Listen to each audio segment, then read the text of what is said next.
लहानपणी आईच्या हातचं फोडणीचं वरण मला खूप आवडायचं। वरण उकळताना तो वास घरभर यायचा आणि आज आपण तीच रेसिपी करणार आहोत, ते म्हणजे साधं सोपं फोडणीचं वरण। तूर डाळ 1 वाटी घेतलेली आहे, 2 पाण्याने मी ती धुवून घेणार आहे आणि कुकरच्या 4 ते 5 शिट्ट्या घेऊन शिजवून घेणार आहे। हिंग आणि हळद घातलेली आहे आणि अर्धा टोमॅटो चिरून घातलेला आहे।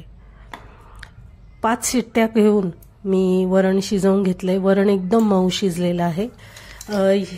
या वरणासाठी जी डाळ आहे ती एकदम मऊ शिजवायची आणि चांगली घोटून घ्यायची, म्हणजे थोड्याशा वरणात देखील भरपूर फोडणीचं वरण तयार होतं।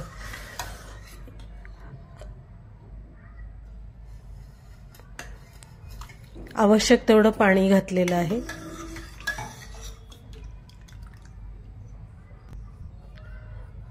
हळद अगोदर घातलेली आहे, त्यामुळे अगदी थोडीशी हळद मी घातलेली आहे आणि गोडा मसाला आहे 1 चमचा घेतलेला आहे। गोडा मसाल्यामुळे या वरणाला एकदम चांगली चव येते आणि छोटा गुळाचा खडा घातलेला आहे।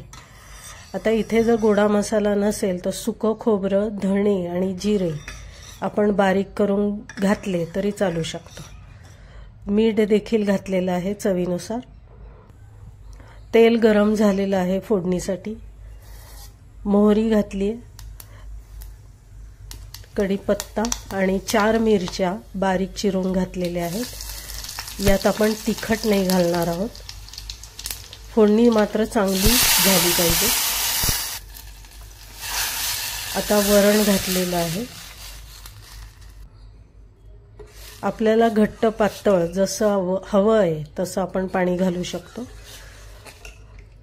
आता हे वरण मी 10 मिनिटं लहान गॅसवर चांगलं उकळवून घेणार आहे। जेवढं हे वरण उकळेल तेवढी त्याची चव वाढते आणि संपूर्ण घरामध्ये त्याचा वास पसरतो, म्हणून वरणाची चव ही उकळूनच वाढते। आणि वरण आपलं छान 10 मिनिटं उकळवलेलं आहे।